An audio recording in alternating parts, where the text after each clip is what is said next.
اللہ الرحمن الرحیم۔ آج کے لیکچر میں ہم یہ جانیں گے کہ تجارت میں مضاربت کا طریقہ کیا ہے اور کیا مضاربت شرعاً جائز ہے، اور اگر جائز ہے تو اس کی شرائط و ضوابط کیا ہیں۔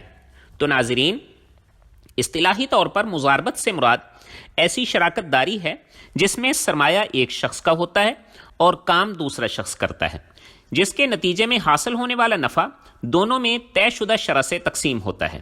فقہا نے اس کی تعریف اس طرح سے کی ہے: المضاربۃ ہی شرکۃ بمال من جانب وعمل من جانب آخر والمراد بالشرکۃ الشرکۃ فی الربح، یعنی مضاربت ایسی شرکت ہے جس میں مال ایک جانب سے ہوتا ہے اور کام دوسری جانب سے، اور شرکت سے یہاں مراد نفع میں شرکت ہے۔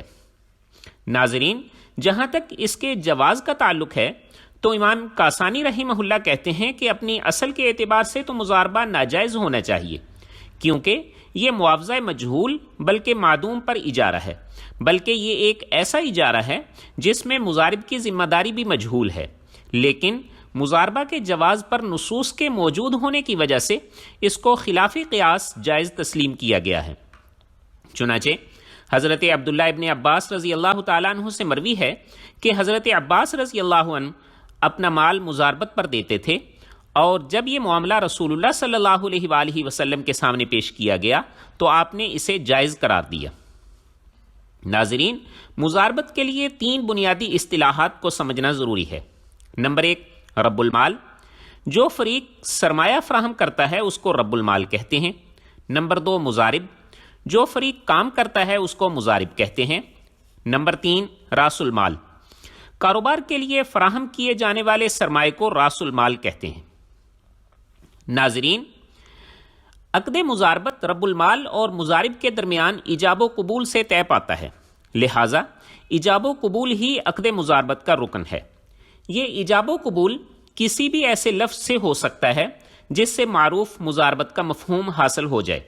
چنانچہ ایجاب و قبول کے بعد عقد مضاربت کی تکمیل کے لیے کچھ شرائط ہیں، جن میں سے کچھ کا تعلق متعاقدین یعنی رب المال اور مضارب سے ہے، کچھ کا تعلق راس المال سے ہے، اور کچھ کا تعلق منافع سے ہے۔ اب ہم ان میں سے ہر ایک پر مختصراً بات کرتے ہیں۔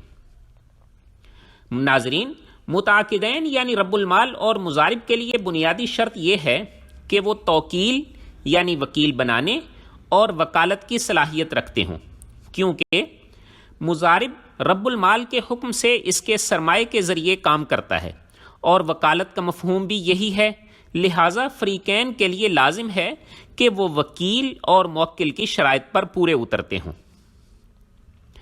جہاں تک راس المال کے لیے ضروری شرائط کا تعلق ہے تو جمہور فقہا کے نزدیک راس المال کے لیے پہلی شرط یہ ہے کہ وہ نقدی کی صورت میں ہو، جبکہ امام مالک رحمہ اللہ کے نزدیک یہ شرط نہیں ہے، لہٰذا ان کے نزدیک سامان و اشیاء وغیرہ بھی راس المال بن سکتے ہیں۔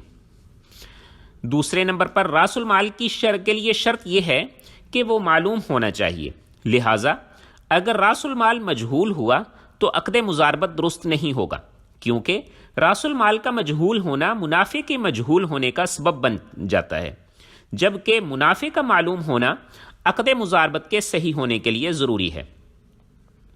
راس المال کے لیے تیسری شرط یہ ہے کہ راس المال عین ہو، دین نہ ہو، لہٰذا اگر راس المال دین کی صورت میں ہوا تو عقد مضاربت فاسد ہو جائے گا۔ چنانچہ اگر کسی شخص کا دوسرے شخص کے ذمہ قرضہ ہوا اور وہ اپنے مقروض کو کہے کہ میرا جو قرض آپ کے ذمہ ہے آپ اس کے ذریعے میرے لیے مضاربت پر کام کرو، تو بالاتفاق یہ مضاربت جائز نہیں ہوگی۔ راس المال کے لیے چوتھی شرط یہ ہے کہ وہ مکمل طور پر مضارب کے سپرد کر دیا جائے، کیونکہ راس المال مضارب کے پاس امانت ہوتا ہے، لہٰذا اگر عقد مضاربت میں یہ شرط لگا دی جائے کہ راس المال رب المال کے پاس ہی رہے گا تو مضاربت فاسد سمجھی جائے گی۔ ناظرین، جہاں تک منافع کے لیے ضروری شرائط کا تعلق ہے تو متعاقدین یعنی رب المال اور مضارب کے لیے منافع کی شرح طے ہونا ضروری ہے، کیونکہ یہ معاہدہ منافع کی غرض سے ہی ہو رہا ہے، اس لیے اگر منافع کی شرح معلوم نہ ہوئی تو جھگڑے کا باعث ہو سکتا ہے۔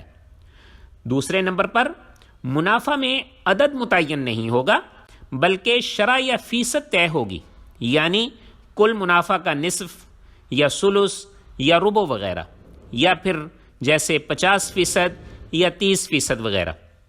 لیکن اگر مضارب یا رب المال کا منافع میں حصہ اس طرح متعین کر دیا کہ مثلاً جو بھی نفع ہوا اس میں سے 100 روپے یا 1000 روپے اس کے ہوں گے، تو اس طرح مضاربت درست نہیں ہوگی۔ ناظرین، اب ہم مضاربت کے حوالے سے کچھ متفرق احکامات دیکھتے ہیں۔ سب سے پہلے کام کرنے کے اعتبار سے مضاربت کی 2 اقسام ہیں، مضاربت مطلق اور مضاربت مقید۔ مضاربت مطلق وہ ہوتی ہے جس میں مضارب پر کام کی نوعیت، کام کی جگہ اور کام کے وقت کی کوئی قید نہیں ہوتی، جبکہ مضاربت مقید وہ ہوتی ہے جس میں مضارب پر کام کی نوعیت، کام کی جگہ یا کام کے وقت کے بارے میں کوئی قید ہوتی ہے۔ پھر مضارب ایک سے زائد بھی ہو سکتے ہیں، اور نفع میں مضاربین کے حصوں میں تفاوت یعنی فرق بھی ہو سکتا ہے۔ اسی طرح جیسے مضارب ایک سے زائد ہو سکتے ہیں، اسی طرح 2 یا 2 سے زیادہ اشخاص مل کر بھی اپنا سرمایہ کسی کو مضاربت پر دے سکتے ہیں۔ ناظرین، راس المال مضارب کے پاس امانت ہوتا ہے، لہذا اگر اس میں کسی قسم کی کوتاہی کے بغیر کوئی نقصان ہو جائے تو مضارب پر ضمان نہیں ہوگا۔ مضارب راس المال میں جو بھی تصرفات کرتا ہے وہ رب المال کے وکیل کی حیثیت سے کرتا ہے۔ مال مضاربت سے جب کوئی منافع حاصل ہو جاتا ہے تو مضارب اس میں شریک بن جاتا ہے۔ اگر عقد مضاربت کسی وجہ سے فاسد ہو جائے تو مال بعین ہی رب المال کو لوٹا دیا جاتا ہے اور مضارب کو اس کے کام کی بقدر اجرت دے دی جاتی ہے۔ اگر مضارب رب المال کی طرف سے عائد کردہ شرائط کی پاسداری نہیں کرتا اور کوئی نقصان سرزد ہو جاتا ہے تو مضارب اس نقصان کا ضمان ادا کرے گا۔ اس معاہدے کا اصل مقصد فریقین کو نفع میں شریک بنانا ہے، لہذا کوئی بھی ایسی شرط جو نفع میں شرکت کو ختم کرتی ہو وہ عقد مضاربت کو باطل کر دے گی۔ اسی کے ساتھ ہمارا آج کا یہ لیکچر اپنے اختتام کو پہنچا۔